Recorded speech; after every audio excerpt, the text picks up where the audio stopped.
આજકાલ લોકો જ્ઞાન આપતા ગયા છે, તમારું જ્ઞાન લઈ લો, અમારું જ્ઞાન લઈ લો, અમારું જ્ઞાન લઈ લો. તમે જ્ઞાન દીધું કે નહીં એમ પૂછો બધા. અને જ્ઞાન દેવાનો શું કર્યું? પડીકા બંધ જ્ઞાન આપી દેવાનું. પડીકા બંધ જ્ઞાન આપી દેવાનું. એક ભગવાન છે, એમના મંદિરો થયા છે. મારા એક ઓળખીતા જે નતા, મને કે હું ફલાણા ભગવાનના દર્શને જઉં છું. હવે આપણે કરતા જીવતા ભગવાન ઘણા છે, જીવતા હાજરા હજી. એ ભગવાનની વિશેષતા શું છે?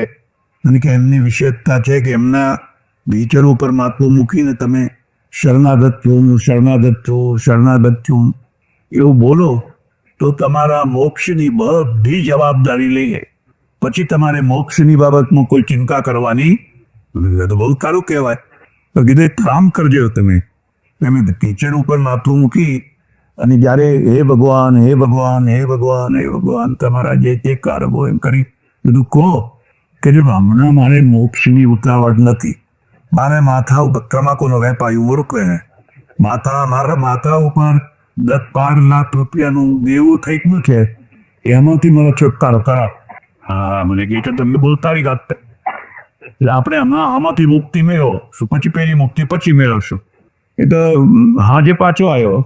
મેં કહ્યું શું થયું? અરે કે મને મનની ગાળો દીધી. ઘરના ઢીંકર ઉપર માથું મૂકીને મેં કહ્યું હે ભગવાન, હે ભગવાન, હે ભગવાન, તમારું શરણાગત છું, તમારું શરણાગત છું.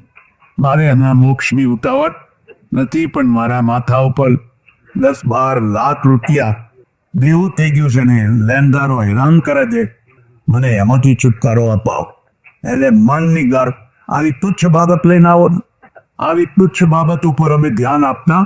મોક્ષ જેવી પરમ બાબત જ અમારા હવે ત્યાં કોણ જોવા ગયું કે કોને મોક્ષ મજા બી કોને, પણ તોય ટોળે ટોળા ભેગા થાય તે કહેવાય નહીં.